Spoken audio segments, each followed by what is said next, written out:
Stop believing that one more achievement will finally make you feel enough. It won't. It never has. The world taught women to chase more as if it were salvation. More beauty, more success, more validation. But no one warned you that this endless hunger is not ambition. It's a carefully designed trap, one that keeps you running while your sense of self slowly erodes. Look at your life. How many things have you already achieved that you once thought would be enough?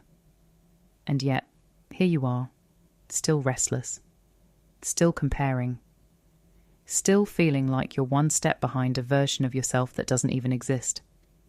That's the core pain, isn't it?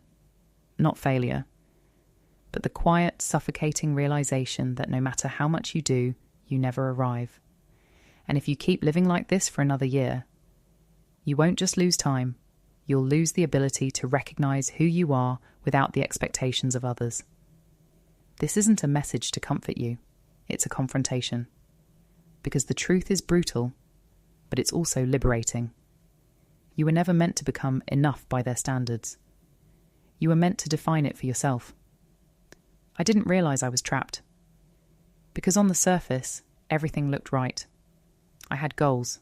I was disciplined. I was moving forward.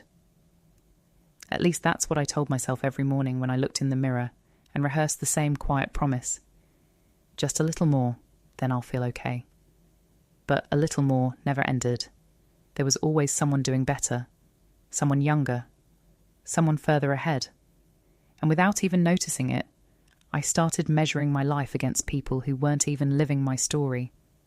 It became automatic, scrolling, comparing, adjusting myself to fit into standards I never consciously chose. That's how the erosion begins.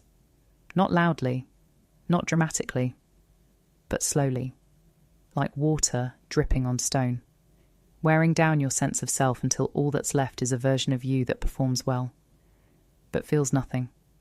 I remember one night, no crisis, no breakdown, just silence.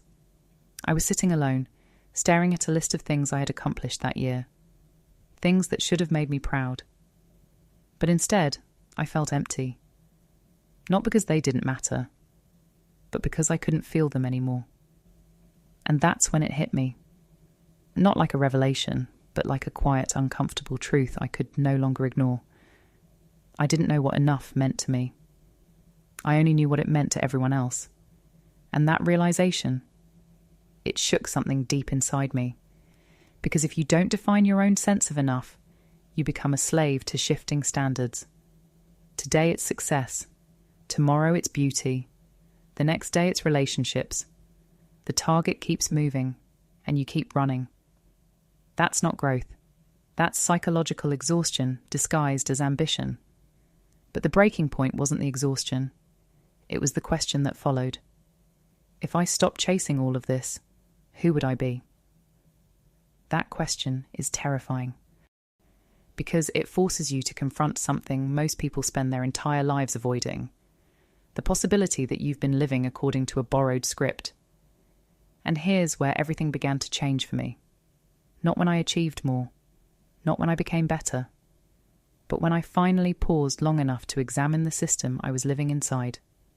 Because in that stillness, I saw something I had missed for years. I wasn't lacking. I was misaligned. Everything I was chasing existed outside of my control. Opinions, validation, comparison, approval. And yet I had built my entire sense of worth on those unstable foundations. No wonder I felt like I was never enough. I had outsourced my identity. That's when I came across a principle that changed everything. Not overnight, but fundamentally. Self-mastery begins the moment you separate what you can control from what you were conditioned to chase. And for the first time, I asked myself a different question. Not, how do I become more? But, what actually matters to me when no one is watching? That question stripped everything down. No audience, no comparison, no performance. Just me. And the uncomfortable honesty I had been avoiding. And what I found wasn't glamorous. It was simple. Peace. Clarity. The ability to wake up without immediately feeling behind. But here's the uncomfortable part most people don't want to hear. Those things don't come from achieving more. They come from needing less validation. That's the shift. Not shrinking your life, but reclaiming your standards. Because enough isn't a number you reach, it's a boundary you set. And once I understood that, everything started to rewire. I stopped chasing every opportunity that looked impressive but felt empty. I stopped saying yes just to be liked. I stopped measuring my timeline against people who had completely different values. And slowly, something unfamiliar started to grow. Not excitement, not motivation, but stability. The kind that doesn't spike and crash depending on how others respond to you. The kind that comes from alignment, when your actions, your values, and your identity are no longer at war with each other. And for the first time, I didn't feel like I was running anymore. I felt like I was finally standing on my own ground. Now you have a choice, not tomorrow. Not when things slow down. Now. Because once you see the truth, you don't get to unsee it. You don't get to go back to chasing standards that were never yours without feeling the weight of that decision. So here's your way out. First, define your enough. Not based on what looks impressive. Not based on what gets approval. Sit with yourself and answer this honestly. What does a life that feels whole actually look like for you? Strip away the noise until the answer feels quiet, but real. Second, cut the invisible contracts, the ones that say you have to be more to be worthy, more attractive, more productive, more agreeable. These are not goals.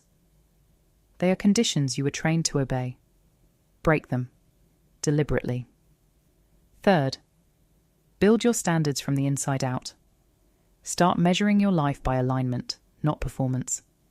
Did you act in a way that respects your boundaries? Did you make choices that reflect your values? That is your new metric. And here's the truth. Most people won't say out loud. You will disappoint people when you stop overperforming for their approval. Let them be disappointed. Because the moment you stop betraying yourself, you stop needing permission to exist. That's what real power feels like. Not loud, not performative, but unshakable. So don't chase more. Define your enough. Stand by it. And build a life that answers to you. If you're ready to take that control back, leave this as your declaration. I define my enough. Because from this moment forward, you don't chase value. You decide it.